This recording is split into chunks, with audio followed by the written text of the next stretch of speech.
Pagbati ng pag-ibig at kapayapaan ng Diyos ang sumasa atin. Salamat sa Diyos na muli akong nabigyan ng pagkakataon upang magbahagi, mag-share sa inyo ng mga salita ng Diyos, mga aral ng Diyos, mga katiwiran ng Diyos na nagmumula sa kanyang banal na kasulatan. Ngayon, ang aking maibahagi muli sa inyo na aral. Totoo ba yung buhay na walang hanggan? Alam niyo po, yung buhay na walang hanggan na ipinangako ng Diyos sa atin ay doon sa mga taong may takot sa Kanya. Doon sa mga taong sumusunod sa Kanyang mga kautusan. Nangako ng Diyos ng buhay na walang hanggan doon sa mga taong sumasampalataya sa Kanya, sumusunod sa Kanya. Kasi ang Diyos gusto niya kasi makasama ang tao doon sa Kanyang kaharian sa langit. Kaya ipinangako niya yung buhay na walang hanggan doon sa mga taong naniniwala sa Kanya. Kaya totoo yung buhay na walang hanggan. Alam niyo po mga kababayan, nung ibinigay ng Diyos ang Kanyang anak dito sa lupa,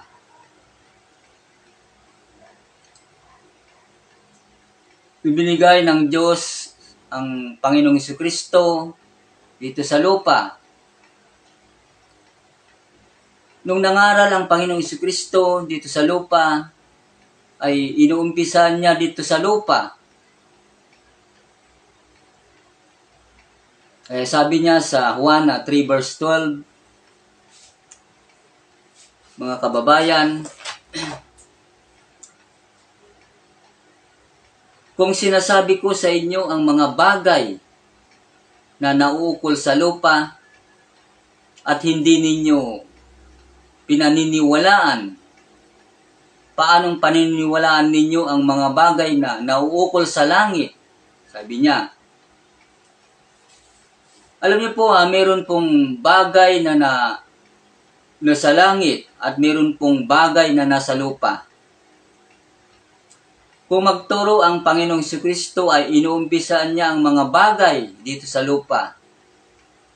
Kaya kung hindi ninyo pinaniniwalaan ang mga bagay na nasa lupa, paano lalo ninyong hindi paniniwalaan ang mga bagay na ang sasabihin ko, ang mga bagay na nauukol sa langit? Sabi niya. Ano po ang ibig kong sabihin? Ang tanong, meron bang buhay na walang hanggan? Ang tanong ko ulit sa inyo mga kababayan, meron bang buhay na may hangganan? Siyempre meron yon. Ako yun, kayo yun, ang mga tao. Ang buhay natin dito sa lupa ay may hangganan. Di ba? Ang buhay natin dito sa lupa, mga kababayan, may hangganan. Di ba? Ngayon, tanong uli ko sa inyo, gusto nyo bang mabuhay? Ang sagot ng mga tao, gusto, mabuhay. Siyempre, di ba? Kahit wala nang silang pera, nagpapagamot, mabuhay lang. Di ba? Yun ngang mga taong wala ng pag-asang mabuhay, nagpapagamot, mabuhay lang. Di ba? Kaya kung minsan kahit yung sa albularyo, kahit sa mga bulaang pastor, bulaang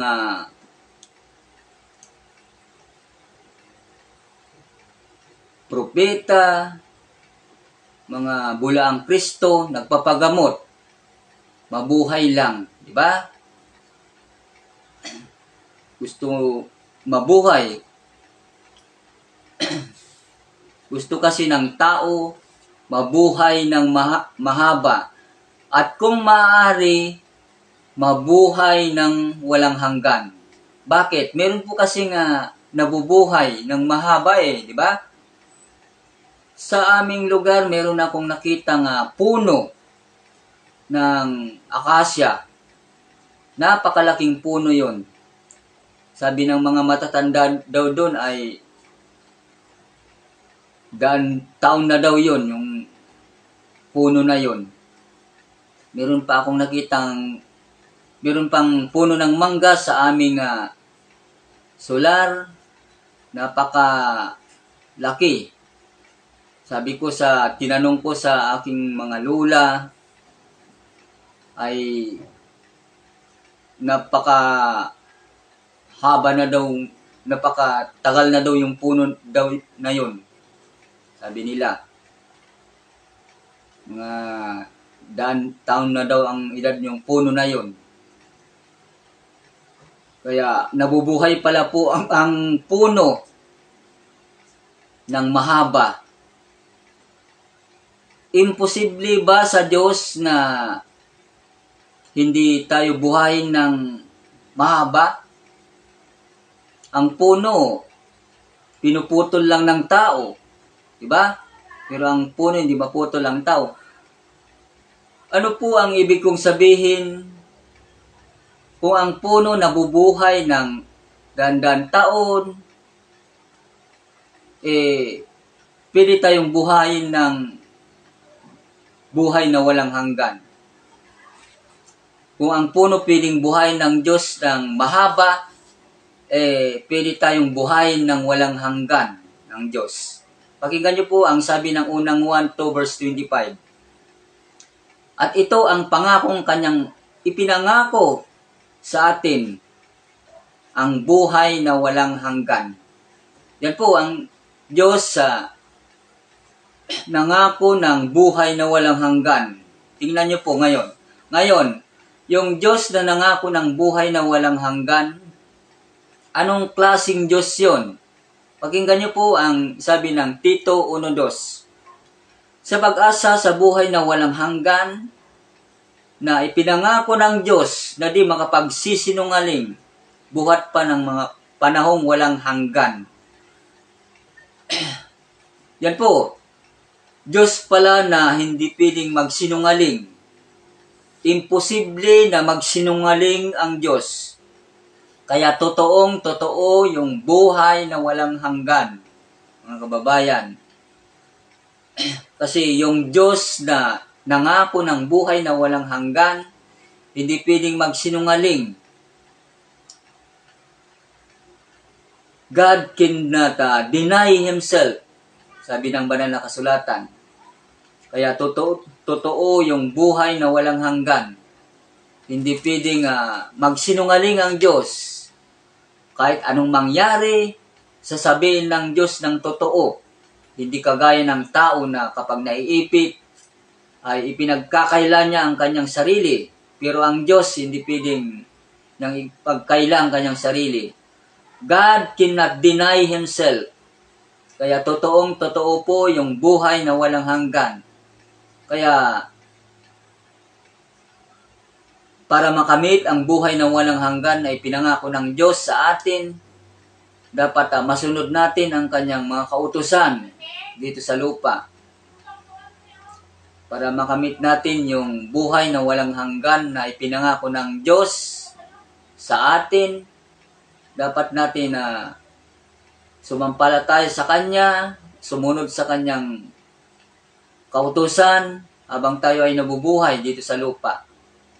Para makamit natin yung pangako niyang buhay na walang hanggan.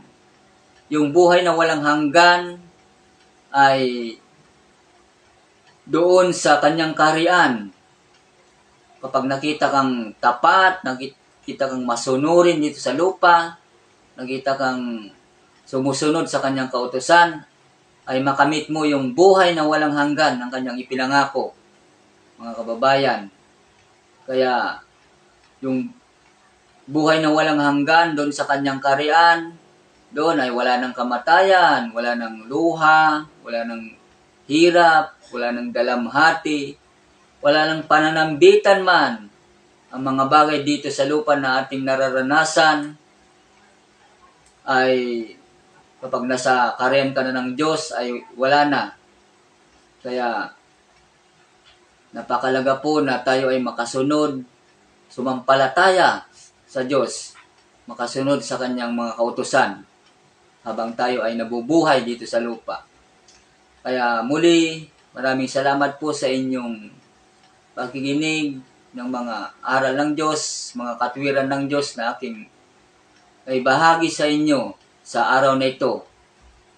Sana nasa mabuti kayong kalagayan kung saan man kayo dako ngayon na naroroon, mga kababayan, mga kapatid. Alam niyo po, ang Diyos ay gusto niya makasama ang tao sa kanyang kaharian kapag tayo ay makasunod sa kanyang kautusan. Kaya sana po ay